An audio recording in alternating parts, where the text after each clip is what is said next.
First video of 2018. Kind of nervous. So for this first video of 2018, I want to talk about something that I think is really important.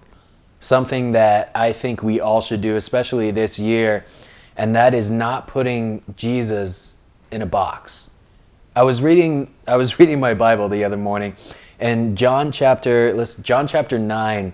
There's a story about this man that's been blind ever since he was born, and it says inside the Bible that Jesus actually walks up, and he the way this guy gets healed is he spits in the mud and spits in the dirt, creates mud, and then rubs it in his eyes, and then tells him to go wash off his eyes, and then he's completely healed.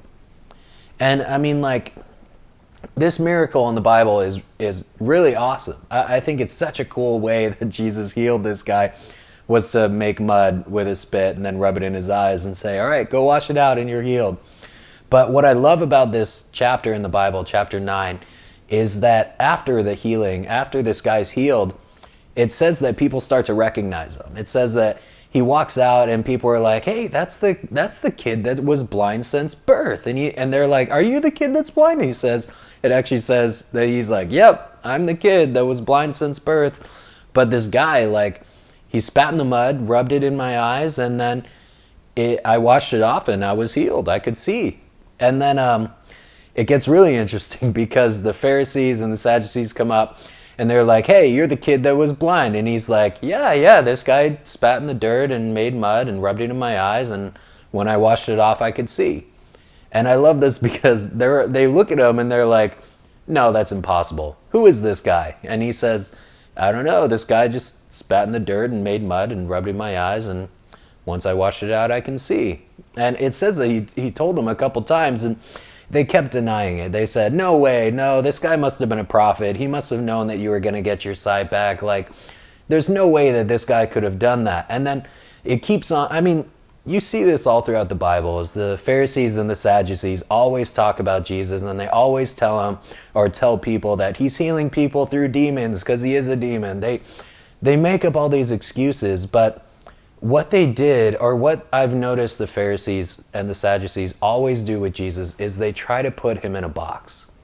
And I think just in life, this is like one of the most annoying things is I hate when people, or not hate, but I always like, well, I guess what you can say one of my pet peeves is when people try to put me in a box. Like they say, oh yeah, that's Casey, he's the photo guy, or oh yeah, that's Casey, he played worship with it. You know, it's like, I'm like, well, I'd rather just be known as Casey.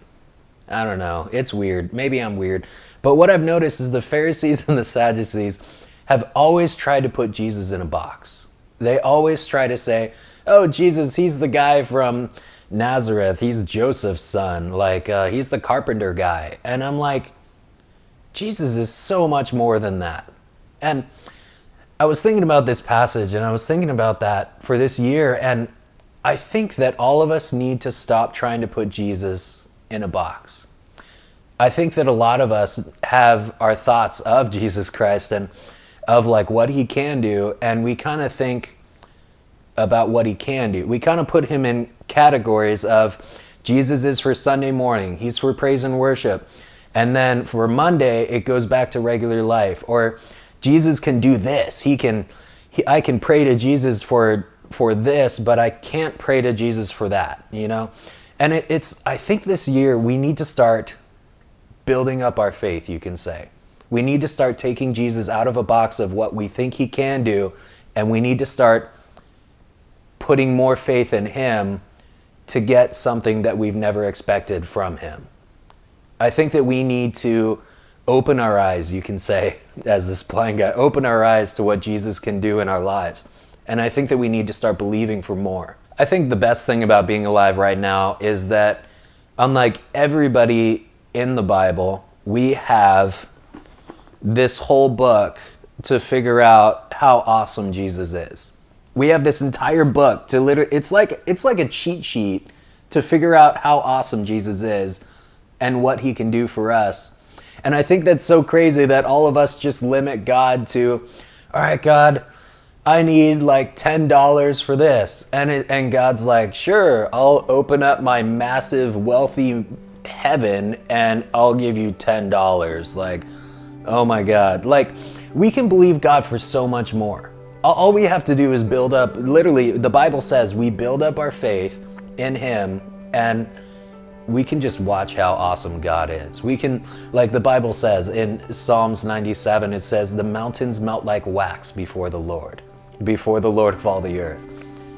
And we're believing God for $10. Like, I just think we need to build up our faith. I think we can do better in 2018. We can do better than just believing God for socks. We can believe God for healing. We can believe God for cars. We can believe God for so much. And I just think we need to stretch a little bit, maybe a little bit. I love the end of this chapter because it says that the Pharisees and the Sadducees have gone all over town trying to find out an explanation for why this guy got healed of his blindness. They just don't believe that somebody can spit in the dirt and make mud and rub it in somebody's eyes and say that he's healed, and he's just healed after he washes it off. It's like they just can't believe it. And I love what it says at the very end of this chapter, because they actually go to his parents' house, and the parents are afraid of the Sadducees and Pharisees, because the Sadducees and Pharisees are punks. Like, they just go around and they're just jerks to everybody. But the parents are afraid, and they actually tell him, hey, our kid's old enough, you can go back and talk to our kid. Like, he can talk, you know? So they go back to the kid that was healed. And it's amazing, because this is what it says in the end of the chapter. This is the New King James Version. It says, the man answered them and said, why is this a marvelous thing? What you do not know where he is from, yet he has opened my eyes. Now we know that God does not hear sinners, but if anyone is a worshiper of God and does his will, he hears him. Since the world began, it has been unheard of that anyone opened the eyes of one that was born blind. If this man was not from God, he could do nothing. I love how this guy just is healed, and he just shuts down these Sadducees and Pharisees. And it basically ends the chapter with the Sadducees and Pharisees looking totally stupid again. I think it's pretty awesome. But this is so important for us. This is something that we all need in 2018. I think we just need to boost our faith in 2018 and make this the best year that we have ever had.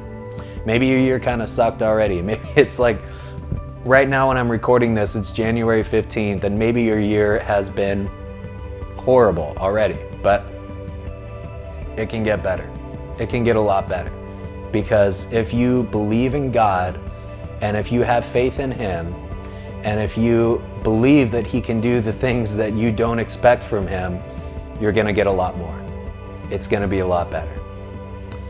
All right, I think that's it. I love you guys. I'll see you soon.